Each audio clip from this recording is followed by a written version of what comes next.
Bienvenidos a Charlas en la U, el programa de opinión de la Universidad del Valle. Nuestra invitada de hoy es la profesora Rosa Emilia Bermúdez, quien es la secretaria general de la Universidad del Valle, a quien le agradezco mucho que haya aceptado participar en este programa. La profesora Bermúdez es economista de la Universidad del Valle, tiene un magíster en sociología también de la Universidad del Valle y es doctora en estudios de población del Colegio de México.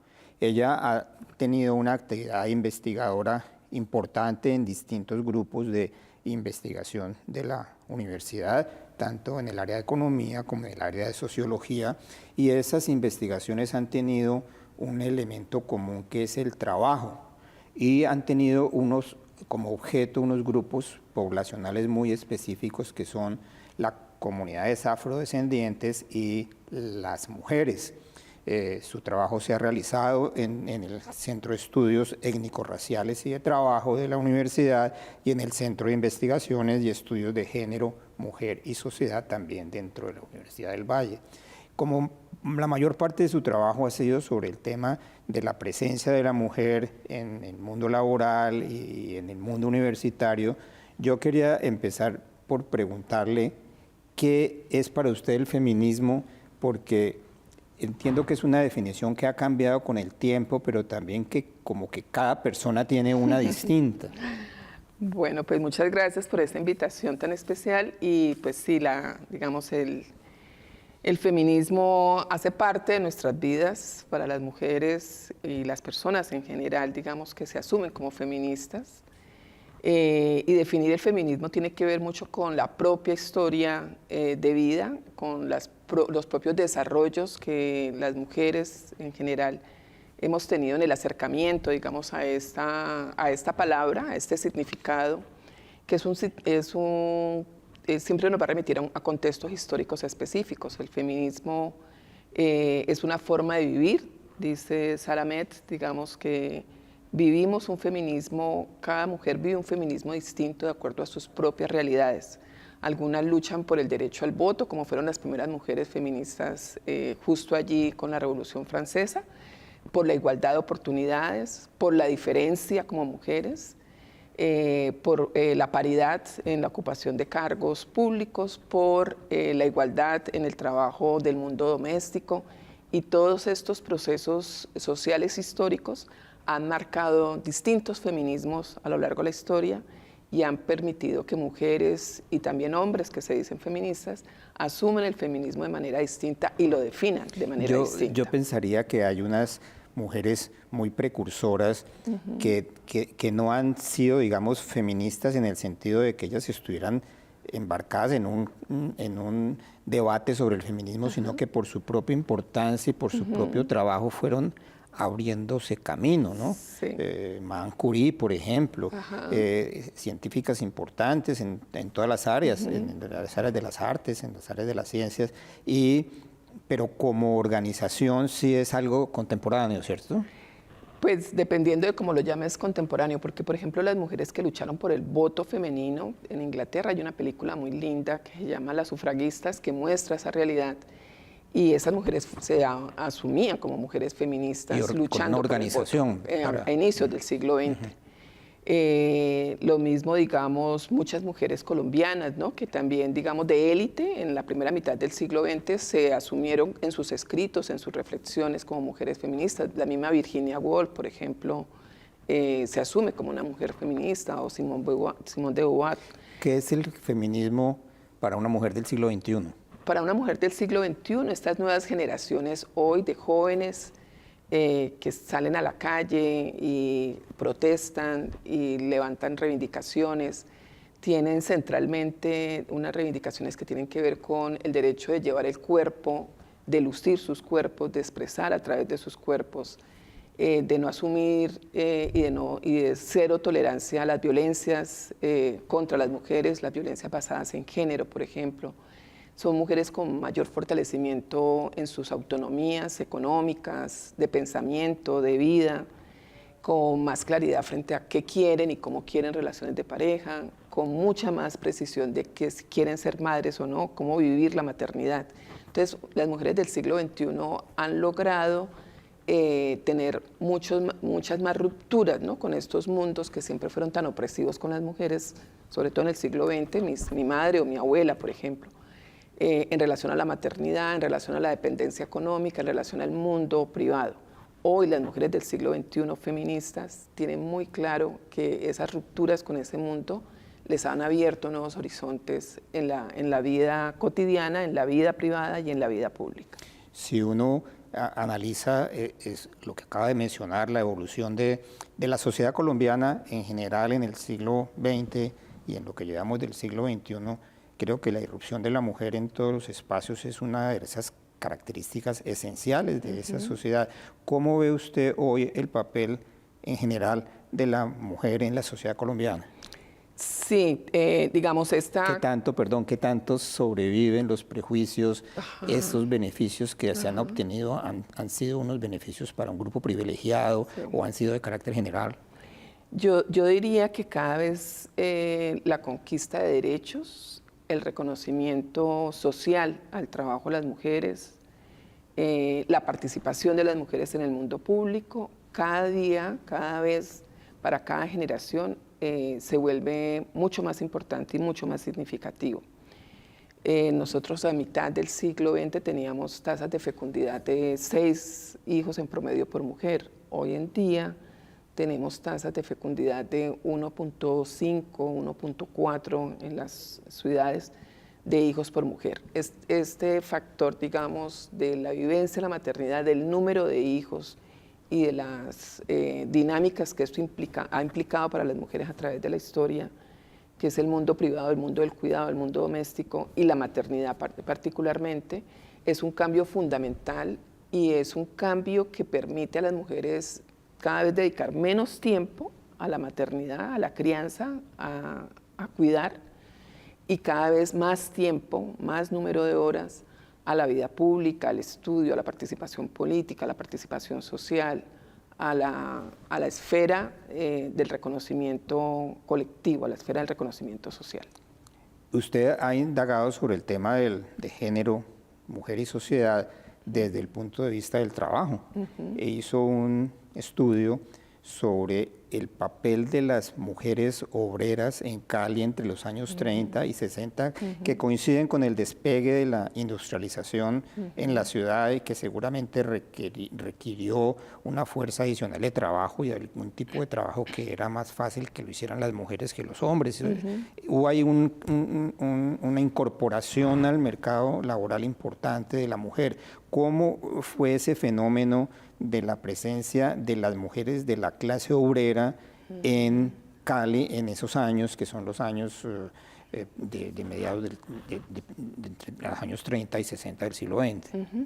Sí, esta investigación yo la hice justamente porque la bibliografía reportaba que no había habido participación de las mujeres en la consolidación del capitalismo en Colombia, del nacimiento de la industria manufacturera, digamos, muy poca visibilidad, y lo que se asumía, digamos, es que el sujeto obrero era un sujeto masculino.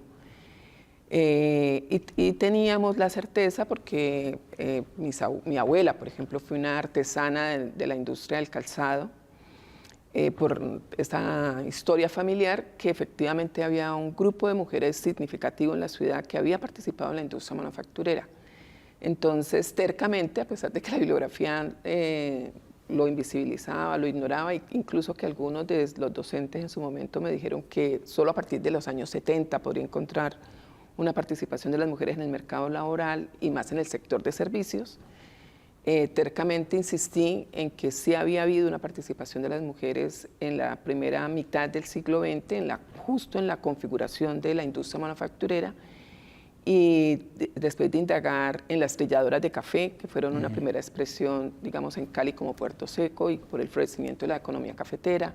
Luego en la empresa de textiles, La Garantía, por ejemplo, que fue una empresa mayoritariamente femenina también y muy importante para la ciudad en esos años. Terminé haciendo la investigación en la industria del calzado, del caucho, en Croydon del Pacífico, que era una empresa manufacturera de producción de tenis.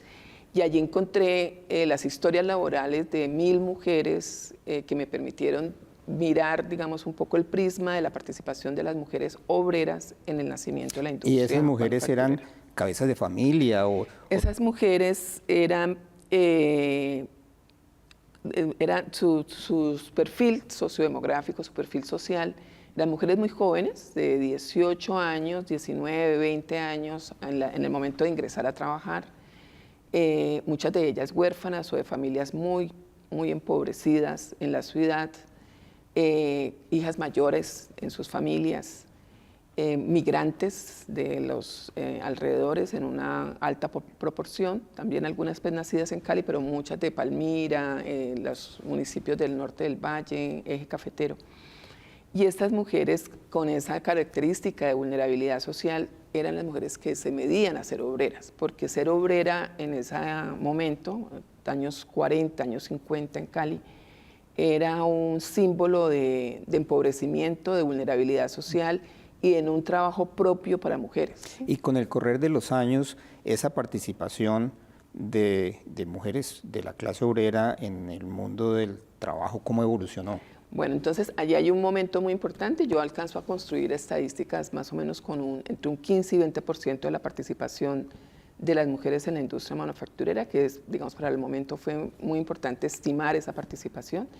Hoy tenemos tasas de participación de las mujeres en el mercado laboral del 60%, hoy 60, 65%, lo que significa de que ya en ese momento era importante este 20% y el aporte que hicieron las mujeres fue importante.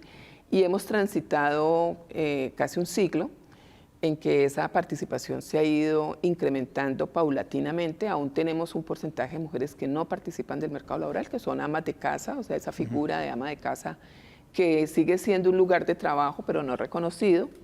Pero en la industria, en el mercado laboral, asumiendo un salario o una remuneración por su trabajo, hoy tenemos alrededor de un 65% de mujeres que participan.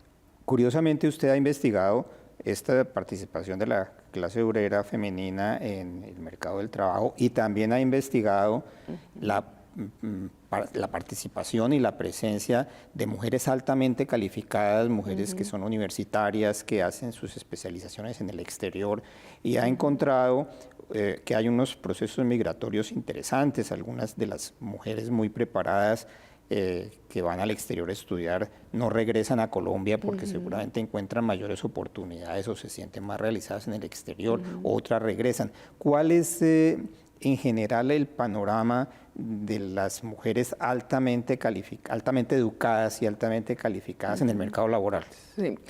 Sí, esta otra investigación que es como el otro extremo de lo que estábamos hablando. Yo realicé, la hice porque estaba haciendo una investigación con mujeres directivas del sector financiero, mujeres que fueran gerentes de bancos en el sector financiero, y en esa investigación encontré como una pauta reiterada que estas mujeres que llegaban a ser altas directivas habían tenido un momento de su vida de estudios y calificación en el exterior, y este es un factor de empoderamiento, de fortalecimiento muy importante para ejercer un cargo de dirección, digamos, es como un horizonte al mundo.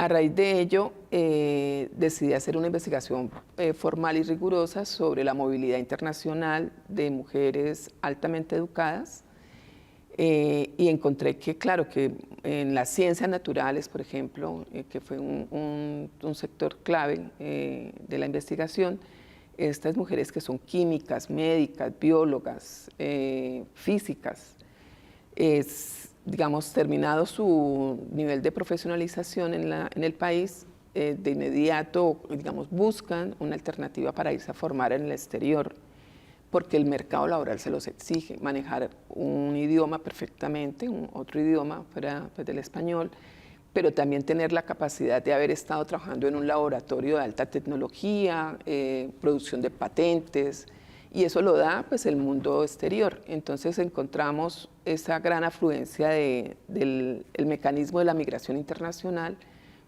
por las razones de estudio o por razones laborales, en cualquiera de las dos posibilidades de enganche, pero que permite esta calificación. Que permite ¿Y regresan esas mujeres? Algunas regresan y regresan porque tienen opciones laborales muy importantes en el país, casi todas como docentes universitarias en las mejores universidades del país, la Universidad Nacional, la Universidad del Valle, la Universidad de Antioquia y algunas también de las privadas, ¿no? Javeriana, la Universidad de los Andes. Entonces regresan con un enganche laboral como docentes e investigadoras universitarias. Y otro porcentaje importante se queda en estos otros países. Yo me centré mucho en México porque mi doctorado lo hice en México, pero México es un trampolín para ir a Estados Unidos, a universidades de Estados Unidos a hacer postdoctorados y a participar con investigadores de muy alto renombre en el mundo anglosajón o a Europa también. Entonces, estas mujeres altamente calificadas hoy están produciendo patentes, mujeres colombianas, patentes en laboratorios de universidades en Estados Unidos y en Europa, en el área de las ciencias naturales, que es, digamos, un referente importante. Antes de continuar con la entrevista que le estamos haciendo a la profesora Rosa Emilia Bermúdez, secretaria general de la Universidad del Valle, vamos a hacer una pausa. Continuamos con la entrevista que le estamos haciendo a la profesora Rosa Emilia Bermúdez, secretaria general de la Universidad del Valle. La profesora Bermúdez lideró dentro de la universidad la formulación de la política de igualdad y equidad de género, que fue aprobada por el Consejo Superior en el año 2022. ¿Cuáles fueron las razones por las cuales la universidad llegó a la conclusión de que esa política se necesitaba? Bueno, es muy importante señalar que la formulación de políticas de igualdad y equidad de género ha venido siendo como un movimiento en las universidades, una reflexión crítica, profunda, en las instituciones de educación superior en las últimas décadas en América Latina. Es como si esto que hablamos del feminismo, de reivindicaciones y luchas por conquistar derechos, hoy, en esta última década, se revirtiera para pensarse las universidades, que han sido siempre un espacio muy masculino desde su nacimiento. Las universidades han sido el espacio por excelencia donde el sujeto masculino ha sido el sujeto privilegiado. Incluso para las mujeres mucho tiempo la universidad estuvo vedada, fue prohibida. Las primeras mujeres profesionales tuvieron que vestirse de hombres para poder estudiar en las universidades. Entonces, esta condición histórica es muy importante entenderla.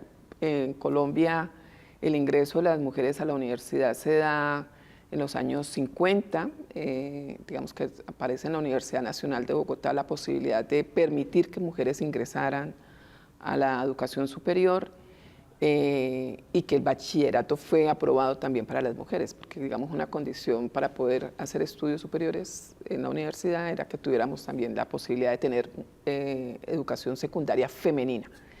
Entonces, estas transformaciones que se dan entre el 40 y los años 50 en Colombia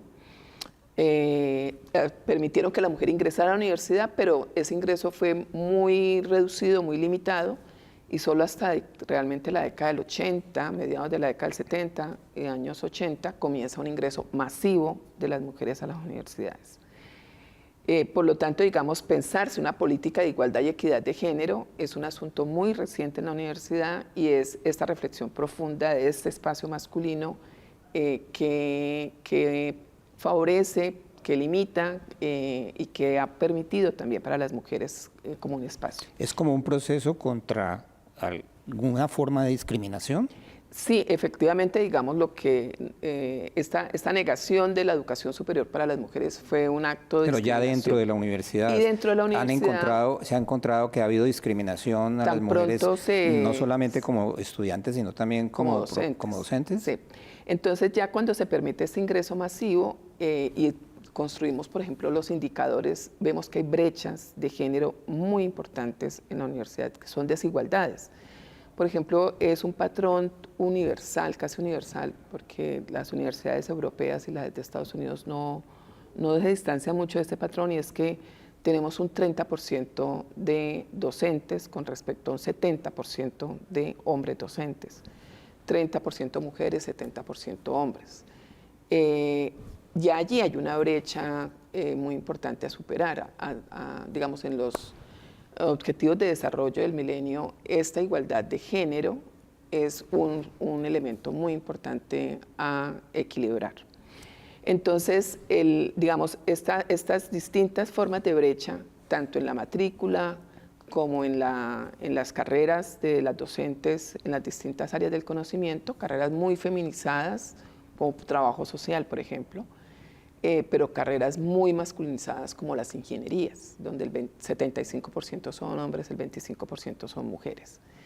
Entonces, salud un poco más equilibrada entre hombres y mujeres, pero son brechas en áreas de conocimiento. Y la idea de una política de igualdad de género es cerrar esas brechas, es hacer acciones afirmativas, tomar medidas, desarrollar procesos de formación, capacitación, sensibilización, para cerrar las brechas en la producción de conocimiento, tanto a nivel de docentes como en la formación de estudiantes.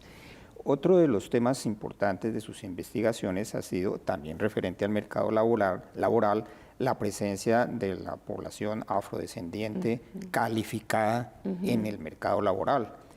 ¿Cómo es esa situación en Cali o en los sitios donde usted haya investigado? ¿Qué tipo de obstáculos o qué ventajas han tenido estas personas, hombres y mujeres afrodescendientes, en un mercado laboral calificado? Sí, la Universidad del Valle ha hecho un trabajo silencioso, fundamental en los últimos 20 años, y es mediante una medida afirmativa favorecer el ingreso de una población que se autorreconoce como afrodescendiente, también indígena, y que ha ingresado a la universidad a profesionalizarse con una medida afirmativa que les otorgaba hasta el 2018 el 4% de los cupos en todos los programas académicos, y que a partir del 2018 se incrementó al 8%.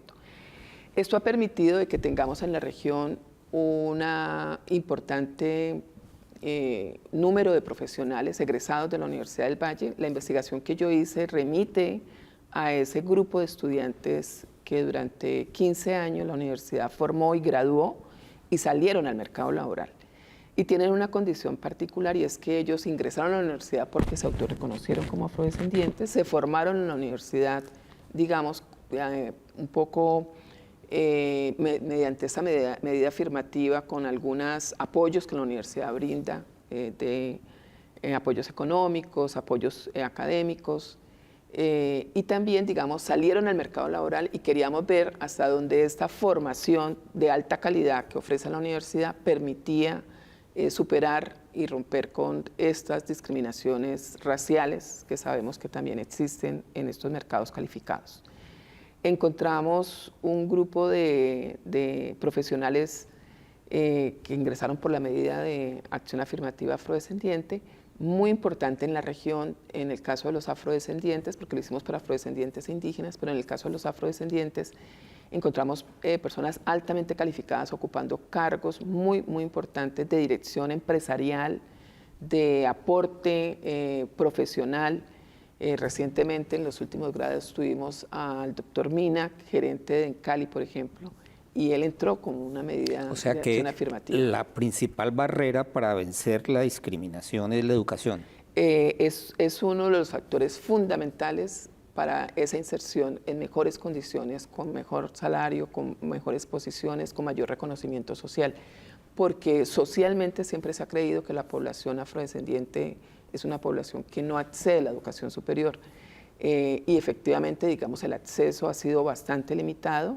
Digamos, uno mira indicadores, la población que se autorreconoce tiene menores niveles de calificación, pero el hecho de transitar en la universidad y poder sacar un título profesional e incluso posgrados es lo que en mayor medida permite superar esas barreras de la discriminación racial. ¿Usted cree que debe haber, tanto en el caso de las mujeres como en el caso de los afrodescendientes, ya cuando están en el mercado laboral, algún tipo de reforma institucional, legal, que facilite el acceso a esos mercados? Sí, por ejemplo, tenemos esta acción afirmativa para el acceso a la educación. En muchos otros países, en Estados Unidos, en Brasil, hay medidas afirmativas para el mercado laboral también, es decir, para completar el ciclo, no solamente educativo, sino en el mercado laboral, y que hayan opciones de cargos y de ocupaciones de puestos de trabajo que reconozcan que se ha hecho un esfuerzo adicional por parte de la población afrodescendiente y que hay una se requiere esta acción afirmativa para favorecer estos procesos de cambio en la inserción laboral, con un mayor reconocimiento simbólico a que ha sido una población históricamente discriminada. Si a usted le preguntaran si Colombia, a pesar de todos los cambios que ha habido durante el siglo XX y el siglo XXI, es todavía un país machista y racista, ¿usted qué contestaría? Diría que sí, que efectivamente han habido cambios muy importantes, hemos avanzado en las luchas, las reivindicaciones, las acciones colectivas, las sentencias de la Corte han sido muy importantes, el papel de las instituciones educativas ha sido muy importante y creemos que en general la sociedad ha avanzado en ser menos machista y menos racista. Pero aún falta mucho camino por recorrer y mucha transformación. En el caso particular de Cali, que usted ha estudiado, Cali es una ciudad con una población afrodescendiente sumamente numerosa, que supera 1 millón de personas, y digamos el mestizaje también es muy grande y las poblaciones indígenas son muy grandes. ¿Usted cree que Cali es todavía una ciudad donde se discrimina a la gente por el color de su piel? Sí, se discrimina a la gente por el color de su piel, sobre todo. Estamos viviendo un fenómeno muy importante y es que estamos en un proceso de ascenso de los sectores afrodescendientes, en particular, hacia clases medias urbanas. Y este es un proceso, digamos, que requiere de una amplitud para que en esas clases medias urbanas... Generado por la educación. Generado por la educación, generado por los nuevos posicionamientos laborales, generado por todo este proceso histórico que hemos vivido, todo este proceso social, pero que ya tenemos un porcentaje de población afrodescendiente instalada en clases medias muy importante que requiere que sean reconocidas como clases medias, que sean tratadas como clases medias y que sean respetadas como clases medias en la ciudad. Y allí se da cuenta uno de que las barreras siguen existiendo, porque aún en esos espacios calificados se les mira aún como extraños. ¿Y en el caso de las mujeres? Y en el caso de las mujeres el machismo sigue, la violencia contra las mujeres y contra las diversidades sexuales y las identidades de género no hegemónicas sigue siendo muy fuerte. O sea, los eventos de acoso sexual y de discriminación por... De feminicidio. Discriminación por la diferencia de lo salarial y todo, que uno percibe dentro del mundo educativo, pues para docentes y estudiantes, se traslada al mundo laboral. Se traslada al mundo laboral, se traslada al espacio público. En muchas ocasiones transitar por una calle, por ejemplo, en esa ciudad no debería de pasar que una mujer que anda en una bicicleta tenga que aceptar que su cuerpo se ha tocado en los semáforos, por ejemplo, y ese solo hecho, o sea, que pareciera, digamos, de un paisaje urbano, da cuenta del nivel de agresividad y la exposición a la violencia a la que están sometidas. Pero obviamente ya no es tanto como antes, hay más elementos de defensa. Claro, lo que hoy hay son mecanismos de defensa. Hay más empoderamiento de las mujeres. Es decir, si a una mujer le pasa esto hoy en día, esa mujer tiene mecanismos bajo los cuales puede actuar para hacerse respetar. Llamar a un policía, colocar una demanda, instalar un proceso en una fiscalía. Y efectivamente las mujeres de hoy lo hacen, ¿sí? Porque las mujeres, tal vez el mecanismo pudo haber estado antes, pero las mujeres no acudían a ello. Hoy tenemos instancias que reciben estas quejas, las transmitan y en muchas ocasiones, no tanto como quisiéramos, pero en muchas ocasiones actúa la ley y se pronuncian y esos pronunciamientos permiten generar estos antecedentes de sanciones disciplinarios o penales que muestran que por colocar la denuncia, colocar la queja es válido y que el mecanismo de defensa opera. Yo quiero agradecerle a la profesora Rosemilia Bermúdez, secretaria general de la Universidad del Valle, que nos haya acompañado en este programa de Charlas en la U e invitarlos a una próxima emisión. Muchas gracias.